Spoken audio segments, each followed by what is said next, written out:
Hello, I'm Isabel and welcome back to Learn with Liberals, my new YouTube channel which you can like and you can share by following the links on the right hand side down below.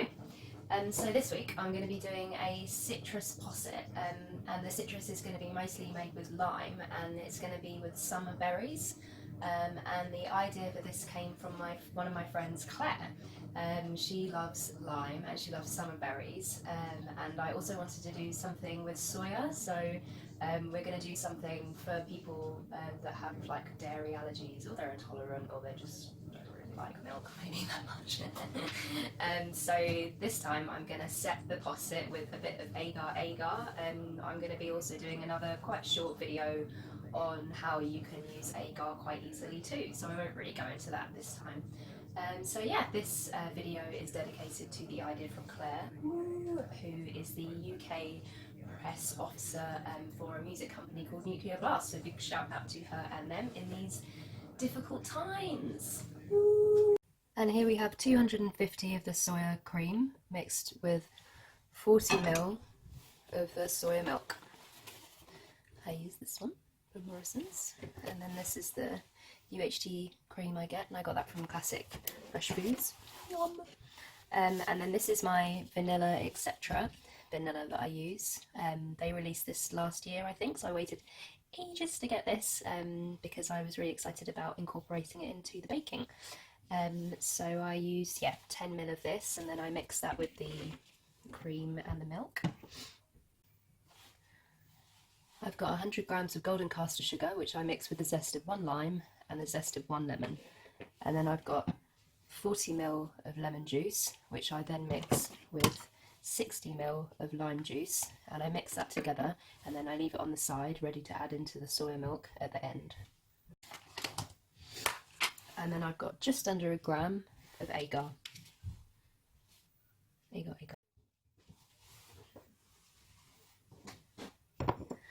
And then here I've got a bit of garnish. So this is some crystallized chocolate that I have usually in the freezer that I like to use for different things. It's from my brownies usually, but it's just adds a nice bit of texture to sort of anything really. And then this is the garnish. So this is frozen raspberries. This is strawberry.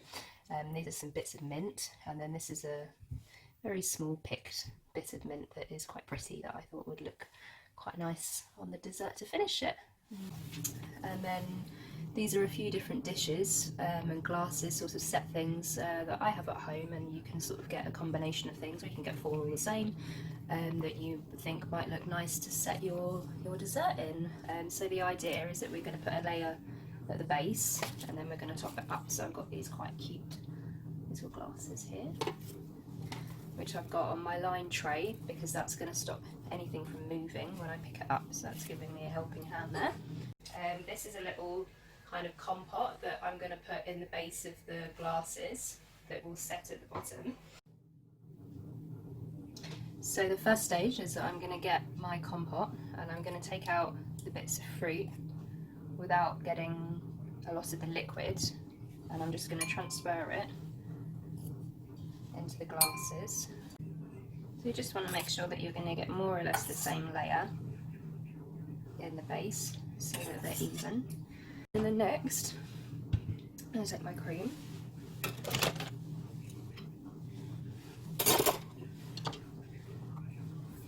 and I'm going to take my sugar and my agar, and I'm going to get all my agar and I'm going to go straight into my sugar, and then I'm going to whisk it all together to make sure that we're not going to get any lumps or anything, which we shouldn't do really, but just in case, we're going to go straight in here. So then what I've also got, I'm just mixing this together, making sure there's no sugar stuck at the bottom or anything that's going to catch and burn, because that would be annoying. I've got my timer set to 3 minutes because that's how long I'm going to boil the cream for, because if you don't boil the cream enough then it's not going to set. So we're on, and then I've just got it on a medium heat because it doesn't need to be on super low and low and slow and taking ages. We want it to sort of come along nicely. So now we're boiling. I'm going to set my timer and we're just going to make sure that this is boiling. So I'm going to take it off the heat every now and then because otherwise we're going to boil over. I'll just keep it above the hob gently so that we're still getting the heat. And then if this is your double cream, then this is what you want, for it to boil properly before you add in the lemon juice, and then that is a normal posset. But in this one, the thing that we're going to set it with is Agar, so we want to make sure that we're activating the Agar. And for that you need to go from cold to hot. So we've been sort of simmering and coming up and nearly boiling over for about 2 minutes now, and I'm just going to give it one more minute just to make sure.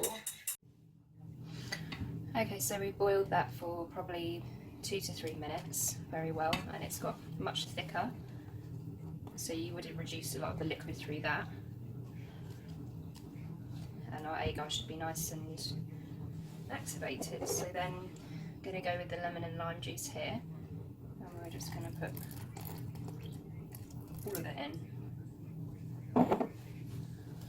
Give it a good stir. And then I've got my sieve here ready to go, like I said before. Pour that in. And then make sure that you give it a good squeeze so that you've got all the flavour from the lemon zest. So now that we've got the mix ready to go, what I'm going to do is I'm going to pour it into my glasses, and we're going to be doing different heights depending on the different size of the glasses. So this bigger glass,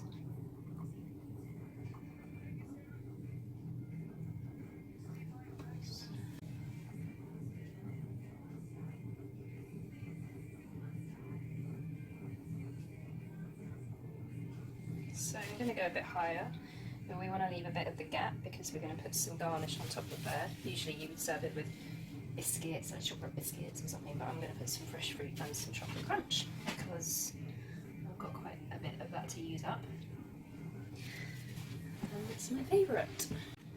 Also, what we're going to do, so I'm going to take a blowtorch and I'm going to go all on the surface just to get rid of any bubbles without trying to create too many more. And what this will do is it will give it a nice smooth surface. This is something that you would do at work for a set dessert, cream or creme brulee or something like that, but you don't really have to do it at home. But I find any reason to use this tool. I love it. So now I poured all my mix into my glasses, my different glasses that I've got. What I want to do is I want to set it now for up to about 3 hours. Agar sets really quickly if you've followed all your steps and everything is okay. So really, you know, within kind of half an hour I was checking and it was beginning to set, so you should be able to see it sort of much quicker. But I mean, you can just leave it to carry on setting beyond your 3 hours and do it the night before, and it should be good to go in the morning ready to garnish.